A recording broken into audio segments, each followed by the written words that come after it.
Good evening dear student. Classes online आपकी start हो चुकी हैं और सफलता बैच के नाम से आपका न्यू बैच चालू हुआ है, जिसमें आपकी 2 क्लासेस कंप्लीट हो चुकी हैं और ये आपकी तीसरी क्लास है। ठीक है, एमपी बोर्ड और सीबीएसई बोर्ड दोनों के लिए क्लासेस शुरू कर दी गई हैं। यदि अभी तक आपने चैनल को ज्वाइन नहीं किया है तो चैनल को ज्वाइन करें, सब्सक्राइब कर लें। सभी न्यू बैच स्टार्ट हो चुके हैं। क्लास 10th का भी स्टार्ट हो चुका है बैच न्यू, और 12th का तो चल ही रहा है। ठीक है, best previous year question collection के साथ आपको ये कंप्लीट कराया जा रहा है सिलेबस। तो जितने भी लोग अभी देख रहे हैं एक बार लाइक कर दें, शेयर करें और सब्सक्राइब नहीं किया तो सब्सक्राइब भी कर लें। मैट्रिक्स जो आपका टॉपिक चल रहा है 3.1, उसमें से कुछ क्वेश्चन आपने कल कंप्लीट किए थे। आज 3.1 और चलेगी और जो आपकी कंप्लीट हो जाएगी और 3.2 आपकी आज शुरू कर दी जाएगी। मैट्रिक्स का पार्ट 1 कंप्लीट हो चुका है। जिसने भी पार्ट 1 नहीं देखा है वो पार्ट 1 जरूर देखे, उसके बाद पार्ट 2 देखे तो जल्दी समझ में आएगा। ठीक, तो शुरू करते हैं आज की क्लास को। जो कल क्वेश्चन रह गया था 3.1 में, 3.1 में कल जो क्वेश्चन छठवां रह गया था वो क्वेश्चन देखिए। छठवें में 2 क्वेश्चन है, ये पहला है और ये दूसरा है और ये तीसरा है। पहले क्वेश्चन में क्या कहा गया है कि आपको मान निकालना है x का, y का और z का। कैसे निकालेंगे? तो पहला क्वेश्चन देखते हैं। पहला क्वेश्चन मैं आपको करके बताता हूं। 4x 3 5 और बराबर में लिखा है y z 1 और 5। यहाँ पे अगर देखा जाए तो इसके अगर कोई आपसे कोटि पूछता है तो 2/2 की कोटि है, और इसकी भी अगर कोई कोटि पूछता है तो इसकी कोटि भी 2/2 की है। लेकिन ये फिलहाल क्वेश्चन में आपसे नहीं पूछा गया है। आपसे केवल और केवल ये पूछा गया है कि x, y और z के मान आपको निकालने हैं। तो आव्यूह की परिभाषा क्या होती है कि अगर 2 आव्यूह जिनकी कोटि बराबर हैं तो हम उनके संगत अवयवों की तुलना कर सकते हैं। जैसे मैं लिख सकता हूं कि आव्यूह की परिभाषा से, आव्यूह की परिभाषा से क्या होता है कि अगर इन दोनों की कोटि समान है तो हम तुलना आसानी से कर सकते हैं। जैसे कि ये हमें पता है ये A11 का अवयव है और ये भी A11 का अवयव है। तो आव्यूह की परिभाषा से संगत अवयवों की तुलना करने पर, संगत अवयवों की यदि तुलना करते हैं तो यहाँ पे क्या बनेगा कि 4 = y हो जाएगा। इसका मतलब y की वैल्यू कितनी आ चुकी है? 4 आ चुकी है। और A12 के अवयव की तुलना A12 से करेंगे तो 3 बराबर z हो जाएगा। इसका मतलब z की वैल्यू कितनी आ चुकी है? 3 आ चुकी है। और x काय के बराबर होगा तो x होगा आपका 1 के बराबर, तो x बराबर आपका कितना आ जाएगा? 1 आ जाएगा। इस प्रकार हमने देखा कि यहाँ पे x, y और z की हमें वैल्यू मिल चुकी है। तो x का मान 1 है, y का मान 4 है और z का मान कितना है? 3 है। इसी प्रकार यदि आप देखोगे तो क्वेश्चन नंबर जो आपका 6 का सेकंड है, छठवें का दूसरा क्वेश्चन जो है, उसमें भी आपको इसी प्रकार करना है। तुलना आपको दोनों में करनी है, दोनों आव्यूहों के संगत अवयवों की तुलना करेंगे। तो देखिए जरा छठवें का दूसरा किस प्रकार करना है। छठवें के दूसरे में आपसे जो कहा गया है, अगर आप देखोगे तो x + z 2 5 + z और x y बराबर में 6 2 5 8। ठीक है, तो यहाँ यदि आप देखोगे तो इसमें समान आव्यूह की परिभाषा क्या होती है कि जैसे कि अभी हमने बताया, समान आव्यूह की परिभाषा से, समान आव्यूह की परिभाषा से, समान आव्यूह की परिभाषा से यदि ज्ञात आव्यूह समान हो, कहने का मतलब समान आव्यूह की परिभाषा ये होती है, या आप ऐसे कहो कि आव्यूह की परिभाषा ये होती है कि यदि दो अवयव आपस में बराबर हैं जिनकी कोटि कैसी है, समान है। तो समान अवयव की परिभाषा से यदि ज्ञात अवयव, ज्ञात का मतलब जो आपको दिया गया है, यदि ज्ञात अवयव कैसे हैं, समान है और आपको दिख भी रहा है दोनों बराबर में लिखे हैं, तो संगत अवयवों की क्या करने पर, तुलना करने पर, तो संगत अवयवों की तुलना करने पर, यदि संगत अवयवों की तुलना अगर आप करते हो तो x प्लस जेड इसका मान आएगा 6। ठीक है, तो इससे क्या मैं दे देता हूँ समीकरण नंबर 1। ठीक है, और देखो 2 की 2 से तुलना तो होगी नहीं क्योंकि ये तो समान है। अगर 5 प्लस जेड बराबर अगर 5 करते हैं तो यहाँ पे यदि आप देखोगे जेड की जो वैल्यू आएगी वो कितनी आने वाली है, तो जेड की जो वैल्यू आएगी वो 0 आएगी। कारण क्या है, क्योंकि जेड बराबर 5 माइनस 5, तो जेड बराबर कितना आ जाएगा, 0 आ जाएगा। ठीक, यदि जेड बराबर आपको 0 मिल चुका है तो जेड का मान समीकरण 1 में रखने पर, यदि z का मान समीकरण 1 में रखोगे, समीकरण 1 आपने ये बनाया था x प्लस जेड बराबर 6, तो यहाँ पे x प्लस 0 बराबर 6, तो x बराबर भी कितना आ चुका है, अब आपके पास 6 आ चुका है। x का मान मिल गया, z का मान मिल गया, अब रह गया है y का मान। तो y का मान निकालने के लिए आपको तुलना करनी पड़ेगी कौन से अवयव की, तो यहाँ पे आप देखोगे x y काय के बराबर होगा, 8 के बराबर होगा। अब यहां से मैं x की वैल्यू रख देता हूँ 6, y बराबर 8 हो जाएगा, तो y बराबर आ जाएगा 8/6। यदि आप इसे सॉल्व करोगे तो y का मान यदि आप निकालोगे तो y का मान कितना आ जाएगा, 4/3 आ जाएगा। ठीक है, क्योंकि x का मान तो आपका आ चुका है 6। ठीक है, यदि x का मान आपके पास 6 आ गया है तो आप y का मान भी बड़ी आसानी से निकाल सकते हो। जरा एक बार चेक कर लो, अगर x का मान कितना आएगा एक बार देखते हैं। x प्लस जेड बराबर 6 है आपका। ठीक है, z की वैल्यू 0 आ चुकी है, तो कितना आएगा, सही है 4/3। हाँ, अगर कोई संख्या मिसप्रिंट होगी तो आंसर आपका मैच नहीं हो सकता, नहीं वैसे तो यही आपका आंसर आएगा। ठीक है, तो ये आपके इस क्वेश्चन का आंसर है। आपके जो बुक में क्वेश्चन दिया है वहां पे क्या लिखा है, यहाँ z की बजाय y लिखा है। क्या लिखा है, y, तो उससे कोई फर्क नहीं पड़ेगा, आप y मान के कर लीजिएगा तो भी आंसर आ जाएगा। ठीक है, लेकिन हाँ, तो y का मान थोड़ा सा अलग आएगा। तो बुक में जो क्वेश्चन है वहां पे x प्लस y है, तो उससे आंसर आपका आ जाएगा जो आपके बुक में दिया जाए। ठीक है डियर, अब अगला क्वेश्चन जो है, जो कि आपका तीसरा क्वेश्चन है इसका, x plus y plus z बराबर 9। ठीक है, और x प्लस जेड ये आपका दिया गया है, और y प्लस जेड, इसमें भी आपको x, y और z के मान निकालने। ठीक है, तो तरीका क्या होगा देखेंगे, एक बार फिर से देखेंगे, जिनको भी नहीं आया समझ में वो एक बार फिर से देखेंगे इस क्वेश्चन को, तीसरे क्वेश्चन को। ठीक है, तीसरे क्वेश्चन में क्या है, तीसरा जो क्वेश्चन है देखें जाए, x plus y plus z, x plus y plus z. ठीक है, x प्लस जेड और y प्लस जेड बराबर आपको दिया है 9, 5, 7, 9, 5, 7। ठीक है, तो यहाँ पे अगर आप देखोगे तरीका वही लगाना है। अब इसमें अगर आपसे कोई पूछता है कि इसकी कोटि कितनी है, तो इसकी कोटि है 3/1 की। कोटि मतलब ऑर्डर, कैसे पहचानेंगे, 3 पंक्तियां हैं, पहली पंक्ति, दूसरी पंक्ति और तीसरी पंक्ति। स्तंभ अगर देखना चाहो तो स्तंभ एक ही है। ठीक है, तो यहाँ पे इसकी कोई ऑर्डर पूछे या कोटि पूछे तो 3/1 की है। सबसे पहले आपको वही करना है कि समान आव्यूह की परिभाषा से क्या होता है, समान आव्यूह की परिभाषा से, देखो प्रत्येक क्वेश्चन को आपको वाई मेथड करना हो, तरीके से करना है विथ लैंग्वेज।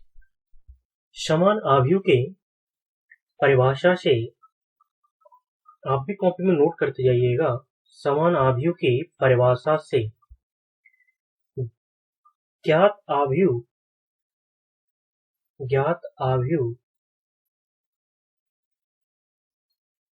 बराबर है या समान है, अतः संगत अवयव भी कैसे होंगे? संगत अवयव भी बराबर होंगे। अच्छा, आपने एक बात नोट की होगी कि मैंने 3 क्वेश्चन कराए, तीनों में थोड़ी थोड़ी लैंग्वेज अलग लिखाई है। तो आप कोई सी भी लैंग्वेज लिख लो, बस क्या है, सटीक होनी चाहिए और सही होनी चाहिए, ठीक है। तो संगत अवयवों की तुलना करने पर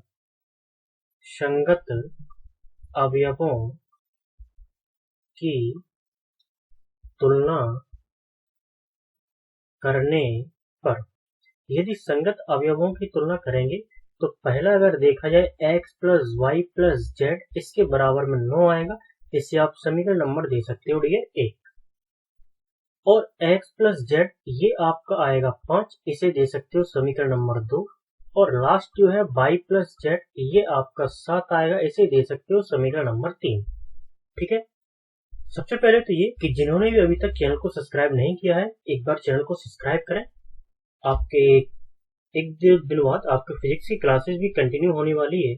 फिजिक्स की क्लास फिलहाल अभी आपके जूम ऐप पर कंटिन्यू चल रही है, ठीक है। जो भी फिजिक्स पढ़ना चाहते हैं वो कमेंट बॉक्स में क्लास खत्म होने के बाद कमेंट करके जरूर बताएं, जो भी फिजिक्स बिल्कुल डिटेल में पढ़ना चाहते हैं, ठीक है भाई। तो देखिएगा जरा कि यहाँ पे अब मान कैसे निकालेंगे। तो सबसे पहले मैंने लिया समीकरण 1 व 2 से। 1 व 2 से हमने क्या किया कि हमें समीकरण 1 पता है x plus y plus z बराबर 9 है, समीकरण 2 हमें पता है कि x प्लस जेड बराबर 5 है। तो मैं क्या करूंगा, यहाँ पे समीकरण 1 में x प्लस जेड की जगह पे क्या रख दूंगा 5। जैसे कि मैं इस समीकरण को ऐसे लिख लूं, समीकरण 1 को ले लो, कोई दिक्कत थोड़ी। समीकरण 1 को आप ऐसे लिख लो, x plus z plus y बराबर 9। अब इस x प्लस जेड की जगह पे रखूंगा मैं 5, क्योंकि मुझे मान पता है, बराबर प्लस वाई बराबर 9। यहाँ से यदि आप y का मान निकालते हो तो y बराबर आएगा 9 माइनस 5, ये आपका y बराबर आ जाएगा 4। अब यदि y बराबर 4 आ गया तो आप समीकरण नंबर 3 से लिख दो। समीकरण 3 क्या है आपका? समीकरण 3 है y प्लस जेड बराबर 7, तो 4 प्लस जेड बराबर 7, तो z बराबर आ जाएगा 7 माइनस 4, और z बराबर हो जाएगा आपका 3। z का मान मिल गया तो आप समीकरण 2 में रख दो, समीकरण 2 से तो x का भी आ जाएगा। समीकरण 2 है x प्लस जेड बराबर 5, तो x प्लस 3 बराबर 5, तो x बराबर आएगा 5 माइनस 3, तो x बराबर आ जाएगा आपका कितना 2। तो इस प्रकार आपको सभी आंसर मिल चुके हैं, तो आप लिख सकते हो कि अतः x बराबर 2, y बराबर 4 और z बराबर 3। तो ये आपके इस क्वेश्चन के क्या है डियर आंसर है। क्वेश्चन बहुत सिंपल है, एक क्वेश्चन एग्जाम में आता भी है इससे, ठीक है, कई बार पूछा भी गया है। तो फिलहाल ये क्वेश्चन आप देखो, अगर कोई दिक्कत आपको होती है तो आप जरूर कमेंट बॉक्स में लिख के बताइएगा। अगर कोई भी पॉइंट आपको समझ में ना आता हो तो आप कमेंट बॉक्स में जरूर कमेंट किया करें क्लास खत्म होने के बाद, ठीक है डियर।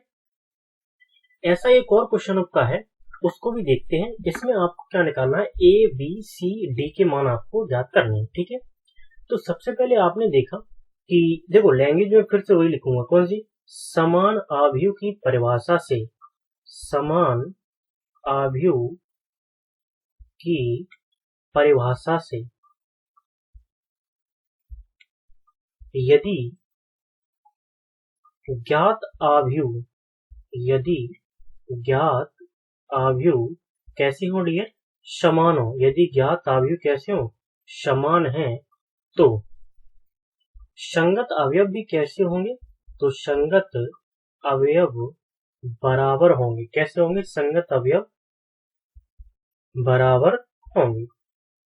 यदि संगत अवयव बराबर होंगे तो आपको करना क्या है फिर, तो यहाँ पे संगत अवयवों की तुलना करने पर, अतः संगत अवयवों की तुलना करने पर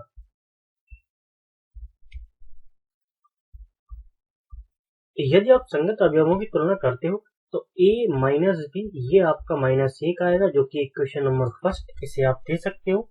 ठीक है, और यदि आप देखोगे तो 2a माइनस बी ये आपका 0 आएगा, इसे आप दे सकते हो इक्वेशन नंबर 2। देखो मैंने पहले इन दोनों की तुलना कर ली, फिर मैंने इसकी और इसकी तुलना कर दी। आप कोई सी भी कर सकते हो, अगर मैं इसकी तुलना करना चाहूँ तो इससे करनी पड़ेगी। ठीक है, फिर हमने लिखा 2a प्लस के सी ये आएगा आपका 5, इसे समीकरण नंबर 3 दे दिया हमने, और 3c प्लस के डी ये आपका कितना आएगा, ये आपका आ जाएगा 13, और इसे समीकरण नंबर दे दिया हमने 4। अब यहाँ से ABCD के मान निकालने, तो सबसे पहले मैंने लिया समीकरण 1 व 2 को घटाने पर। अब समीकरण 1 और 2 को यदि मैं घटाता हूं तो a माइनस बी माइनस का 2a और प्लस का b बराबर -1 और -0, ये घटा दिया। कहने का मतलब समीकरण 1 में से हमने समीकरण 2 को घटा दिया। अब कुछ लोग सोच रहे होंगे कि यहाँ पे प्लस कैसे आ गया, तो मैं आपको बताऊं यहाँ पे प्लस कैसे आया। वैसे आपके यहाँ माइनस है सवाल में, तो अगर आप घटाओगे तो ऐसे ब्रैकेट लगाओगे, जैसे ये पहला समीकरण लिख लिया, बीच में माइनस और दूसरा, ये माइनस इन अंदर जाएगा तो ये क्या हो जाएगा डियर, तो ये आपका प्लस हो जाएगा। क्या हो जाएगा, प्लस हो जाएगा। तो इस प्रकार आप एक घटा सकते हो बड़ी आसानी से। ठीक है, अब यहाँ पे यदि आप देखोगे ना तो b से तो b आपका कैंसिल आउट हो जाएगा, ये b से भी कैंसिल आउट हो गया, ये माइनस का 2 है, ये प्लस का a है, तो देखेंगे जरा माइनस का a बचेगा और ये माइनस का a, तो माइनस से माइनस कैंसिल आउट हो जाएगा, a बराबर आपका आ गया। ठीक है, a का मान यदि आपको 1 मिल चुका है तो a के मान को आप समीकरण नंबर 1 में रख दें। तो यहाँ पे आप देखेंगे जरा a का मान समीकरण 1 में रखने पर, अगर मैं a का मान समीकरण 1 में रखता हूं तो a माइनस बी बराबर -1, ये समीकरण 1 है। 1 माइनस बी बराबर -1, इस 1 को उस साइड लेके जाएंगे तो ये भी माइनस का हो जाएगा, या आप एक काम करो b को इस साइड लेके जाओ। ठीक है, तो यहाँ पे 1 प्लस का 1 बराबर b हो जाएगा, ये b इस साइड आ चुका है और 1 इस साइड कर लिया हमने। ठीक है, तो b बराबर आ गया आपका 2। आपको दो मान मिल चुके हैं, a का और b का। अब रह गया है c का मान, तो c का मान निकालने के लिए डियर आप कौन से समीकरण में जाओगे, तो a का मान समीकरण 1 में, देखो समीकरण 3 में आपको a दिख रहा होगा, तो a का मान समीकरण नंबर 3 में रख दो। 3 में रखने पर यदि a का मान समीकरण 3 में यदि आप रखते हो तो क्या बनेगा, 2a प्लस c बराबर 5, ये तो आपका समीकरण है। तो 2a बराबर 5, अगर आप इसको सॉल्व करते हो तो कितना आ जाएगा, 2 प्लस c बराबर 5, मान निकालोगे c बराबर आ जाएगा 5 माइनस 2, तो ये आपका 3 आ गया। तो डियर c का मान आपको मिल चुका है, कितना आ चुका है, 3 आ चुका है। अब रह गया d का मान, तो c के मान को समीकरण नंबर 4 में रख दो। तो c का मान समीकरण 4 में रखने पर, c का मान समीकरण 4 में यदि मैं रखूंगा तो 3, और c का मान है 3 प्लस के d बराबर 13, तो यहाँ 9 प्लस का d बराबर 13, और यदि d का मान निकालते हो तो 13 माइनस 9, तो ये d का मान कितना आ जाएगा, 4। तो d बराबर आपका आ चुका है 4। इस प्रकार आप लिख सकते हो, क्या लिख सकते हो कि अतः a बराबर 1, b बराबर 2, c बराबर 3 और d बराबर 4। तो ये आपके इस क्वेश्चन के क्या है, आंसर है। ये भी क्वेश्चन आपके एग्जाम में कई बार पूछा गया है। ठीक है, सिंपल सा क्वेश्चन है, ज्यादा कठिन नहीं है। अगला जो है, उसके बाद अगर आप क्वेश्चन देखोगे तो बहुत सारे आपके ऑब्जेक्टिव क्वेश्चन थे। ठीक है, तो मैंने एक क्वेश्चन नंबर 10 इसमें से लिया है, जो कि ऑब्जेक्टिव का था और पेपर में कई बार आया हुआ है। तो देखिएगा जरा कि इसमें कहा गया, ये 3x3 कोटि के ऐसे अवयव की कुल संख्या कितनी होगी जिनकी प्रविष्टियां 0 या 1 है। अब इस क्वेश्चन में आपको ऑप्शन क्या क्या दिए गए थे, तो डियर इस क्वेश्चन में आपको ऑप्शन दिए गए थे। पहला ऑप्शन था 27, 27, ठीक है। दूसरा ऑप्शन था आपका 18, आपके बुक में दिया गया है। तीसरा ऑप्शन था 81 और चौथा ऑप्शन था 512। तरीका क्या था इसका? ऑब्जेक्टिव में ये क्वेश्चन आया हुआ था, आपको कोई एक आंसर टिक करना था, तो मैं आपको बहुत ही सिंपल तरीका बताता हूँ। इसमें कितने अवयव की बात की गई है? 2 अवयव, एक 0 होगा या फिर 1 होगा। या तो 0 लिया जाएगा अवयव या फिर 1 की प्रविष्टि होगी। इसका मतलब अवयव है 2। कोटि कितनी बताओ, कितने अवयव होंगे 0 या 1? तो 3 गुणा 3, ये अवयव होंगे 9। 2 की घात कितनी लग जाएगी? 9। ये 2 कहाँ से आया? क्योंकि 2 अवयव है। 9 कहाँ से आया? 3 इंटू 3, क्योंकि इसमें देखो ना तो कुल अवयवों की संख्या कितनी आएगी? 9 आएगी। तो इस प्रकार अगर आप सॉल्व करोगे तो इसका आंसर कितना आ जाएगा? 512 आपका इसका करेक्ट आंसर था, ठीक है। ऐसे आप क्वेश्चन को कर सकते थे। और एक चीज आपको और बता दूं कि यदि कोई अवयव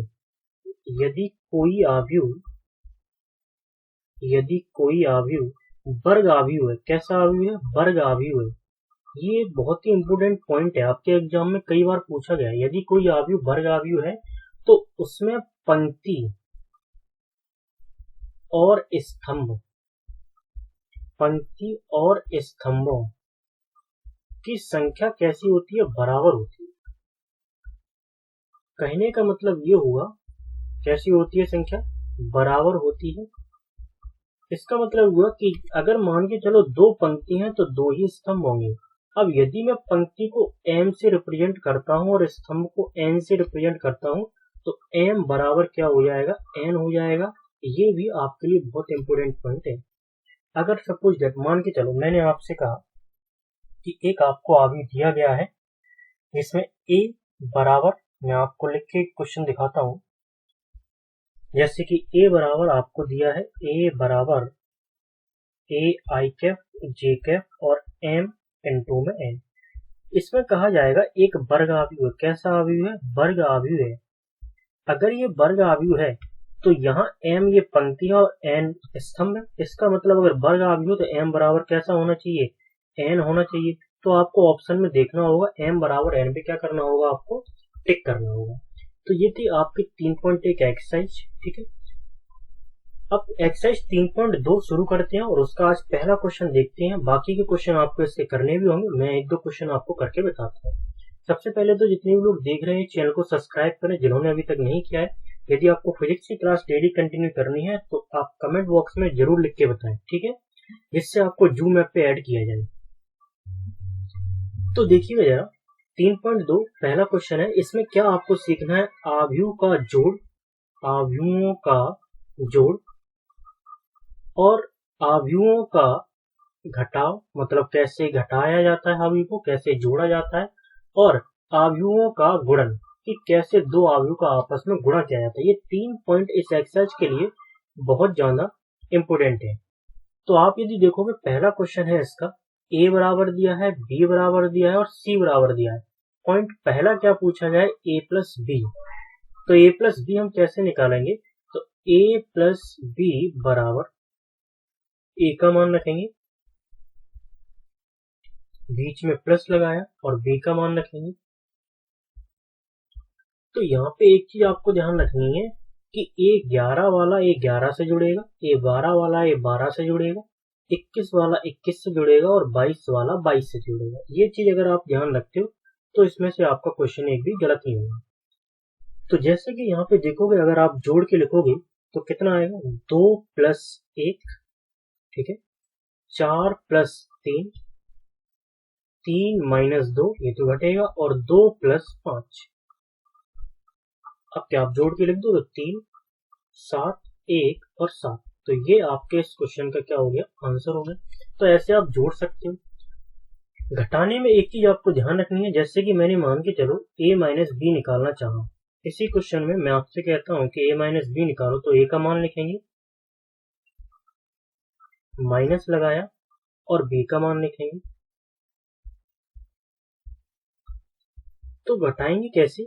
2 माइनस 1, 4 माइनस 3, 3 प्लस 2 हो जाएगा, क्योंकि यहाँ भी तो माइनस लगा है तो ये माइनस माइनस प्लस हो जाएगा, और 2 माइनस 5 हो जाएगा।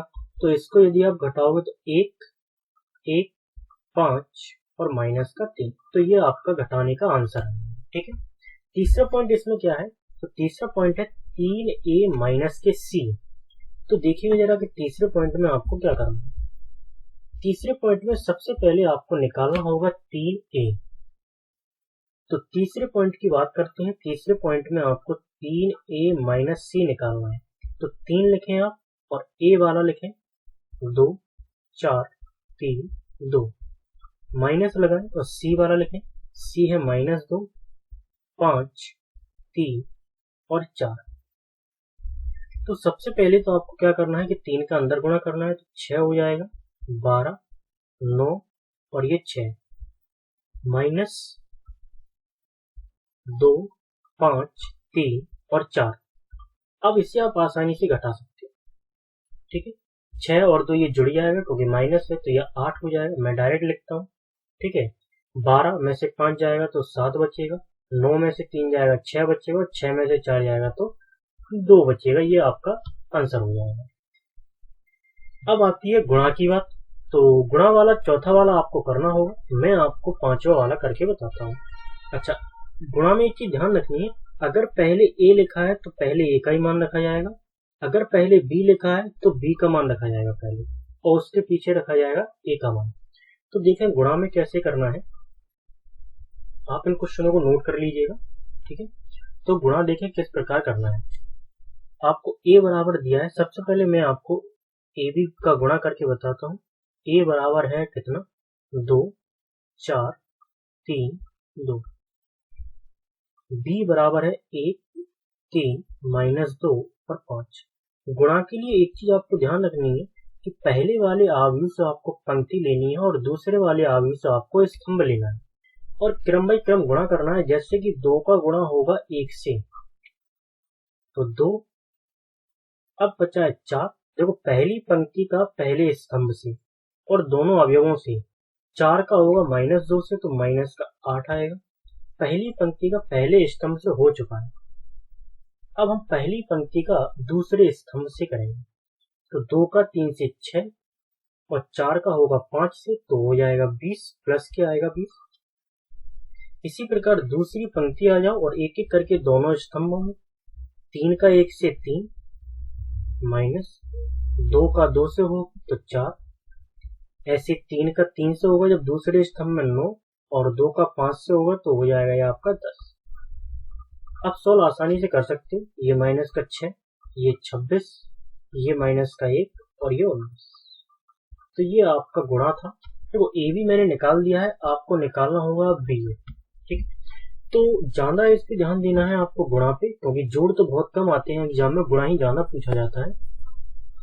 तो ये आपके 3.2 के कुछ क्वेश्चन थे। अभी तक अगर आपने चैनल को सब्सक्राइब नहीं किया है तो आप सब्सक्राइब कीजिएगा चैनल को, जिससे आप आगे क्लासेस भी टाइम पे जुड़ पाए। ठीक है, बेल आइकन को क्लिक कर लीजिएगा, जिससे कोई भी क्लास आती है तो आपको नोटिफिकेशन भी मिल जाए। ठीक है, शेयर कीजिएगा। Thank you for watching this video.